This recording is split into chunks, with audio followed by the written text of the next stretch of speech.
Hi friends, welcome to Araminfo. இன்னைக்கு என் தம்பிங்களை கத்த போறேன். வாங்க வாங்க. Hi friends, welcome to Araminfo. இவங்க தான் என்னோட தம்பிங்க. இவன் பேர் தீரஜ், இவன் பேர் தீக்ஷித்.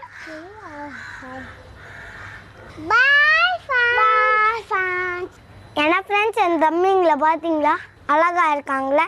சரி விஷயத்துக்கு வரலாம். இன்னைக்கு என் பாட்டி ஒரு சமையல் செய்ய போகிறாங்க.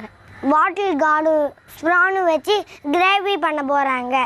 சொல்கிறப்பயே நாக்கு வருது ஃப்ரெண்ட்ஸ். வாங்க அது எப்படி பண்ணலான்னு பார்க்கலாம்.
ஹாய் ஃப்ரெண்ட்ஸ், இன்றைக்கி சப்பாத்திக்கு ஒரு சைட் டிஷ் தான் சொல்ல போகிறேன். சொரக்காயும் ப்ரான்ஸும் வச்சு சொரக்காயை இந்த மாதிரி பொடி பொடியாக நறுக்கிக்கோங்க. ப்ரான்ஸ் கொஞ்சம் எடுத்துக்கோங்க. வெங்காயம் பொடியாக நறுக்கின வெங்காயம், அதே மாதிரி தக்காளியும் பொடியாக நறுக்கி வச்சுக்கோங்க. ஒரு பெரிய பச்சை மிளகாய் ஒன்று போதும். மிளகாத்தூள், தனியாத்தூள், மஞ்சத்தூள் 3 கலந்தது. இஞ்சி பூண்டு, தாளிக்கிறதுக்கு எண்ணெய், சீரகம், சோம்பு, கடுகு, கருவேப்பிலை 3த்தையும் போட்டு தாளிச்சிடணும். எப்படி செய்யலான்னு பார்க்கலாங்களா? ஃபஸ்ட்டு எண்ணெயை ஊற்றிக்கோங்க. எண்ணெய் நல்லா காயட்டும். எண்ணெய் நல்லா காயட்டும். சட்டின்றதுனால கொஞ்சம் லேட்டாக காயும். காஞ்சதுன்னா அப்புறம் சீக்கிரமாக எல்லாம் நடக்கும். ஃபஸ்ட்டு கடுகு போட்டுக்கோங்க கொஞ்சம். அது வெடித்த உடனே சோம்பு, 1 ஸ்பூன் சீரகம். சோம்பு கொஞ்சம் ஜாஸ்தி போட்டுக்கோங்க. அப்புறம் கருவேப்பிலை போட்டு எல்லாம் பொரிஞ்சு வந்ததும் வெங்காயம் போட்டு நல்லா வதக்கிக்கோங்க.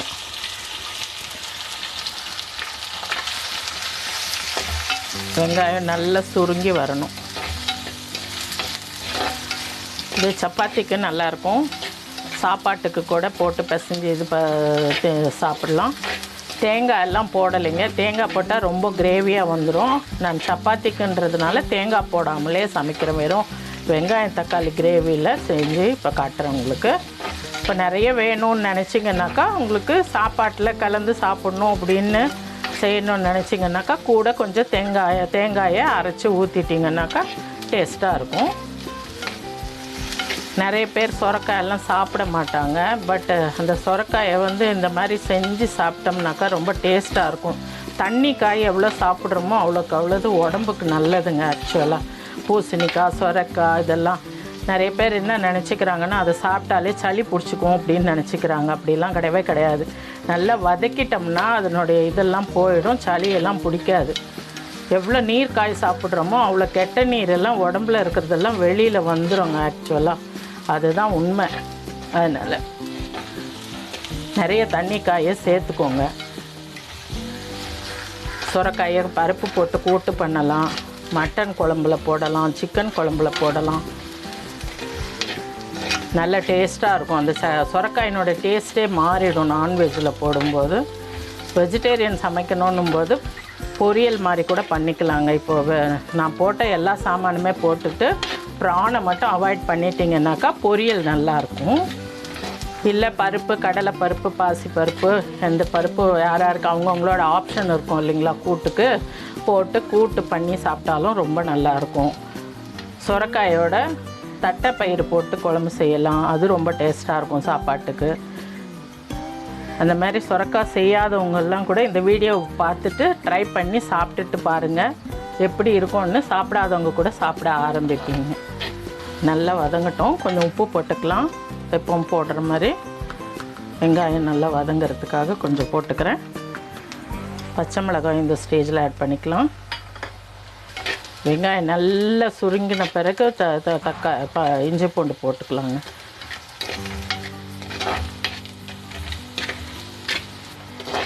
எண்ணெய் வந்து நான் ரொம்ப நிறைய சேர்க்க மாட்டேன் டிஷ்ஷில், அதனால் கொஞ்சம் தான் ஊற்றியிருக்கேன். உங்களுக்கு வேணும்னு நினச்சிங்கன்னா நிறைய ஊற்றிக்கோங்க,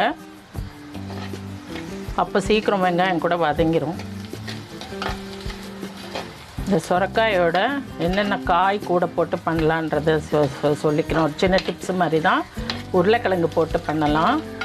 சப்பாத்திக்கு இதே மாதிரி பண்ணும்போது ப்ரான்ஸுக்கு பதில் இந்த சுரக்காயோட கொஞ்சம் ஒரு 1-2 உருளைக்கிழங்கு, பெருசாக இருந்தால் 1 போட்டுக்கோங்க, இல்லை 2 போட்டுக்கோங்க, சின்னதாக இருந்ததுன்னா 2 போட்டுக்கோங்க. இதே மாதிரியே பொடியாக நறுக்கி இது பண்ணோம்னா அந்த கிரேவி திக்னஸ் கிடைக்கும். உருளைக்கிழங்கு போடும்போது அந்த இது டிஷ்ஷே வந்து டேஸ்ட்டு நல்லா இருக்குங்க உங்களுக்கு. வெஜிடேரியன்ஸ் அது செய்யலாம். தட்டைப்பயிறு போடலாம், அப்புறம் மூக்கடலை கூட போட்டு செஞ்சு பார்த்தா கூட நல்லாயிருக்கும். ரெண்டாவது இது கூட இந்த நான்வெஜ் ஐட்டமில் சிக்கனு, மட்டனு, எறா எல்லாமே போட்டு சாப்பிட்லாங்க.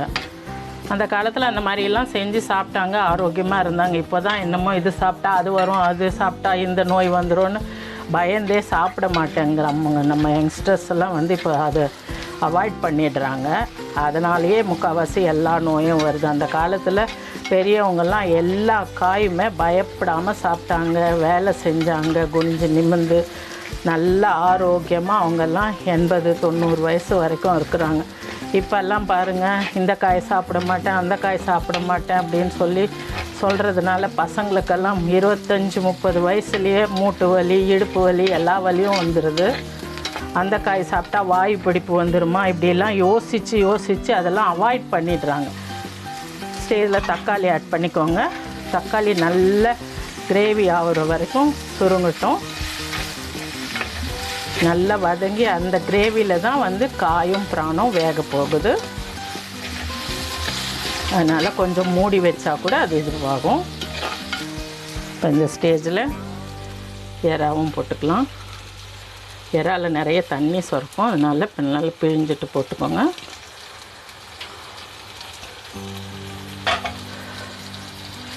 அந்த தண்ணியிலேயே வந்து இறால வர்ற தண்ணி எல்லாம் சேர்ந்தால் ஒரு கிரேவியாக வரும் உங்களுக்கு.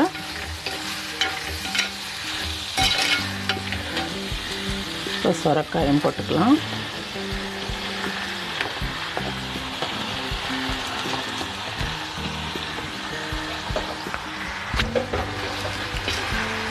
சுரக்காயில் கூட கொஞ்சம் தண்ணி நல்லா வரும். அது கொஞ்சம் அந்த தண்ணி வதங்குற வரைக்கும் கொஞ்சம் நல்லா வதக்கிட்டிங்கன்னாக்கா உங்களுக்கு எதுவுமே செய்யாது உடம்புக்கு. சுரக்காய், பூசணிக்காயெல்லாம் நம்ம எவ்வளோ வதக்குறோமோ அவ்வளோ நல்ல இதுவாக இருக்கும். பார்த்திங்களா, தண்ணி சுருண்டு வருது. சுரக்காவுலேயும் சுரக்கும், எறாவுலேயும் வரும் தண்ணி. எல்லாம் நல்லா வரும். கொஞ்சம் தான் போட்டிருந்தோம் இல்லையா உப்பு, இப்போ எல்லாத்துக்கும் சேர்த்து போட்டுக்கலாம். காய்க்கும் நல்லா பிடிக்கும்.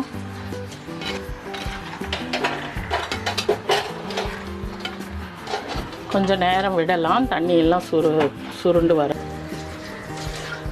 பார்த்திங்களா, தண்ணி எப்படி சுரந்து இருக்குதுன்னு சொல்லிட்டு. சுரக்காயிலையும் எறாவுலேயும் ரெண்டுத்துலேயும் தண்ணி வரும். அது எல்லாம் நல்ல சுண்டின வாட்டி நீங்கள் மிளகாத்தூள் போட்டு தண்ணி ஊற்றி வேக வச்சுக்கலாங்க. காயும் நல்லா பாதி வெந்துடும். அந்த தண்ணி சுருண்டதுலேயே வந்து தண்ணி எல்லாம் சுண்டி போச்சுனாக்கா பாதி காய் நல்லா வெந்துடும். அப்புறம் சும்மா கொஞ்சமாக தண்ணி ஊற்றி மிளகாத்தூள் ஊற்றி வேக வச்சுக்கலாம். கொஞ்சம் நேரம் விடலாம். அந்த தண்ணி எல்லாம் சுண்டி வர்ற வரைக்கும் கொஞ்சம் நேரம் விடலாம். பாருங்கள், தண்ணி எல்லாம் நல்லா பாதி சுண்டிருச்சு. இந்த ஸ்டேஜில் மிளகாத்தூள் ஆட் பண்ணிக்கலாம். நான் வந்து மிளகாய், தனியா, மஞ்சள் கலந்த தூளை 1.5 ஸ்பூன் போட்டுக்கிறேன். நீங்கள் வந்து உங்கள் காரத்துக்கு தகுந்த மாதிரி மிளகாய் 1, தனியா 1, 1/2 ஸ்பூன் மஞ்சத்தூளுன்ற ரேஷியோவில் போட்டுக்கோங்க. நிறைய காரம் வேணுன்றவங்க நிறையவே போட்டுக்கலாம். நாங்கள் கொஞ்சம் காரம் கம்மியாக தான் சாப்பிடுவோம், அதனால் காரம் வந்து இப்போ நிறைய போடலை.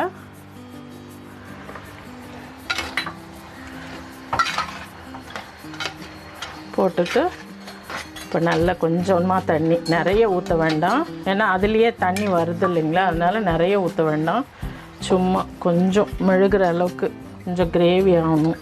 ஏன்னா நம்ம தேங்காயும் போடல இல்லைங்களா, அதனால் கொஞ்சம் கிரேவி ஆகிறதுக்காக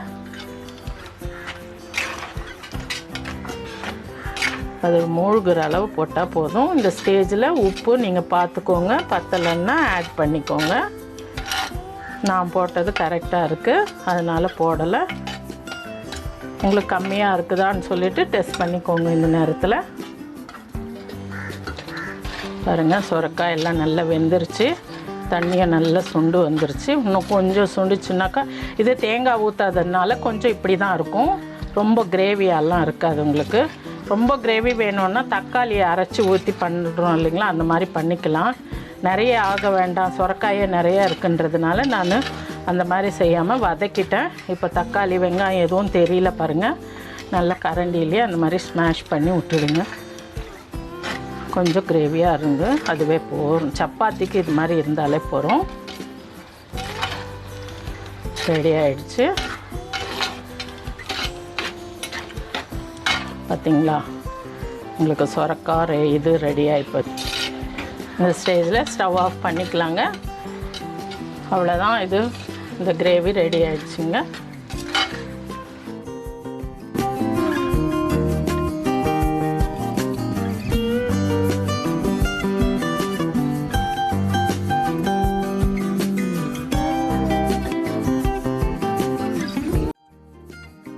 நாங்கள் 3 பேருமே சாப்பிட்டோம் ஃப்ரெண்ட்ஸ், செம்மையாக இருக்குது. நீங்களும் இந்த வீட்டில் ட்ரை பண்ணுங்க பாருங்க ஃப்ரெண்ட்ஸ். பாய். இந்த வீடியோ உங்களுக்கு பிடிச்சிருந்தா லைக் பண்ணுங்க, ஷேர் பண்ணுங்க, சப்ஸ்கிரைப் பண்ணுங்க. தேங்க்யூ. பாய்.